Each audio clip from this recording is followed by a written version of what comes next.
ele revelou, isso sim é muito sério. Primeira coisa que eu tenho para comentar sobre isso é sobre a data da audiência. E eu não sei de quem foi a brilhante ideia de convocar o Talhaferro para falar essas informações que são tocantes, relevantes, cruciais, no meio do julgamento mais importante, talvez, da história do país. Aliás, eu não sei por que o Talhaferro resolveu utilizar o Senado para fazer essas revelações ontem. E o que eu quero dizer com isso? Eu quero dizer que se fosse feito na semana passada, nós tínhamos uma imprensa desesperada por pauta. E aí eu já expliquei aqui o que se chama de agendamento, né? Agendamento é quando você tem a capacidade de decidir o que vai ser discutido na sociedade. E a imprensa tem essa capacidade de agendamento porque quando ela começa a falar assim, Paulo Figueiredo usa caneca vermelha em programa... E se isso sai em todos os programas do Brasil, isso é um assunto que passa a ser discutido, então passa a ser agendado, a discussão passa a ser agendada na sociedade. Quando você tem temas muito grandes que vão dragar a opinião pública, esse não é o momento de você querer agendar uma outra conversa. Isso é meio elementar de teoria da comunicação, né? Não é uma coisa assim, estou falando de uma coisa, nossa, caramba, Paulo Figueiredo, como você saca desse assunto? Não. E o seu bom senso vai dizer isso, né? Está todo mundo, se você está tendo um incêndio dentro da sua casa, você não vai querer começar a discutir com seu marido onde é que ele está deixando a toalha molhada, porque isso não vai ter nenhuma atenção. Então, como o julgamento do Bolsonaro é o julgamento mais importante da história do Brasil e drena toda a opinião pública e todas as manchetes, muitas pessoas acabaram não vendo o Talhaferro no Senado porque estavam ocupadas assistindo o julgamento dos réus lá do golpe da Disney. E a mesma coisa, a disputa dos espaços nas manchetes dos jornais.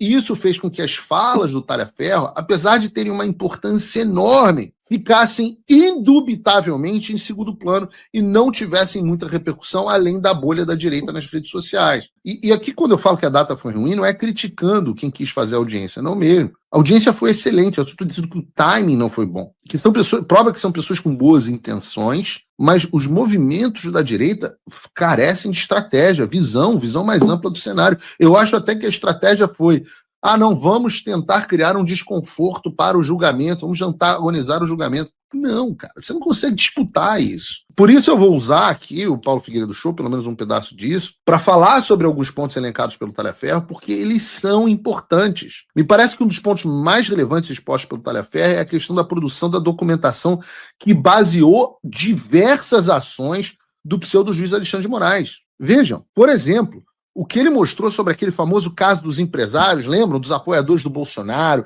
que foram alvos de busca e apreensão por causa de mensagens trocadas no WhatsApp. Vejam esse vídeo aqui. Aconteceu antes daquilo. Bom, agora de fato eu vou contar a verdade aqui, e se quiserem eu posso abrir e mostrar. E são dois fatos bem graves. Esse fato e o fato do atual procurador-geral da República, que inclusive está sendo reconduzido ao cargo. Tem que ser, nesse momento, tratado aqui. O que aconteceu naquele período? Apareceu a matéria do Amado, se não me engano, no dia 18 ou dia 19. 17 de agosto foi a matéria, a busca e apreensão foi dia 23. Exatamente, era uma coisa mais ou menos, me tem um pouco lembrança da data. E o que aconteceu de grave naquilo? E de fato, sim, ele se baseou somente naquela matéria do Amado no Metrópolis. Ele pediu naquele dia que fosse feito, através dos juízes auxiliares, que fosse feito a matéria, a análise daquela publicação, retirado dali aquelas conversas que estavam na matéria do Amado, e no WhatsApp tentado identificar uma coisa ou outra, o que não era possível, porque se tratavam de conversas de grupo privado. Isso sim seria um ato criminoso da minha parte se eu fizesse.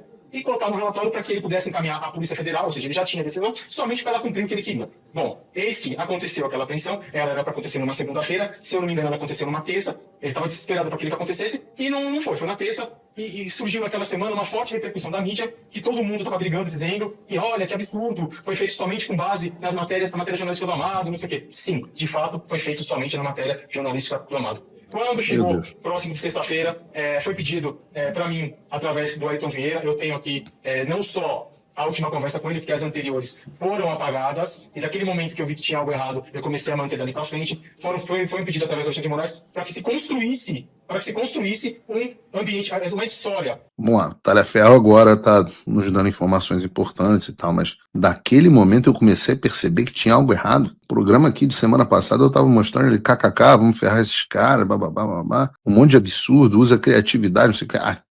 Naquele momento ele percebeu que tinha alguma coisa de errado. O que acontece é que o Ayrton Vieira, ele não tem qualquer familiaridade com o computador, ele não sabe usar o computador, e ele precisou da minha ajuda para montar aqueles mapas mentais que foram abertos numa segunda, numa terça-feira, quando Alexandre de Moraes tirou o sigilo do processo, para dizer que existiu uma investigação preliminar. Então foi encaminhado para mim as PECs, circuladas essas PECs, quais os objetivos, quais os dados que ele queria que colocasse nos mapas mentais. Foi pedido para que se confeccionasse um parecer, um relatório com data retroativa, e eu assinando pelo Supremo Tribunal Federal, ao qual eu não era nomeado.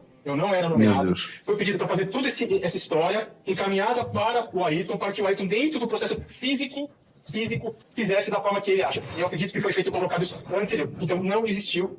Se quiserem aqui, eu compartilho esse material, eu compartilho um cronograma, para que vocês olhem a data que esse material chegou em minhas mãos, a data que essas PETs chegou circuladas, a data que o mapa mental, que todo mundo da imprensa viu no dia que ele tirou, foi confeccionado. Por favor, se o senhor puder mostrar para a gente aqui, porque enquanto o senhor está preparando aí para mostrar para nós, pelo que eu entendi, há uma matéria jornalística, o ministro Alexandre de Moraes dá ordem para essa assessoria de combate à desinformação produzir algum relatório, ele determina a busca e apreensão somente com base na matéria de jornal, sem saber se aqueles diálogos eram verdadeiros ou não, se tinham autenticidade ou não. Depois, o outro desembargador, que é a juiz auxiliar dele, pede ao senhor Eduardo Tagliaferro para ajudá-lo a confeccionar um novo fundamento da decisão, é isso?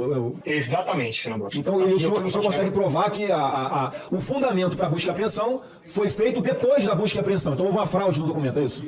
Exatamente, e isso me deixou um tanto quanto preocupado, e entendi porque todos os processos são físicos e ele só tira o sigilo no momento que ele acha interessante e nas peças que ele acha interessante. Vocês estão entendendo? O Guilherme Amado, no dia 17 de agosto de 22, publicou a seguinte matéria: exclusivo, empresários bolsonaristas defendem golpe de Estado caso Lula seja eleito. Veja as apps. Nessa matéria, o Guilherme Amado diz que empresários apoiadores do presidente Bolsonaro estavam defendendo um golpe de Estado caso Lula fosse eleito, e aí ele apresenta alguns supostos diálogos desses empresários. O Alexandre lê a matéria e, com base apenas no que escreveu o Guilherme Amado, ele manda a Polícia Federal na casa de todos esses empresários. Tem prova, sem investigação, sem devido processo legal, sem nada além da reportagem de um jornalista medíocre, que trouxe diálogos que ele sequer tinha como saber se eram verdadeiros ou não. Entendem por que é pseudo-juiz? E aí, para não deixar claro que esse criminoso fundamentou a operação policial contra os empresários com base em reportagem do Guilherme Amado, ele comete mais um crime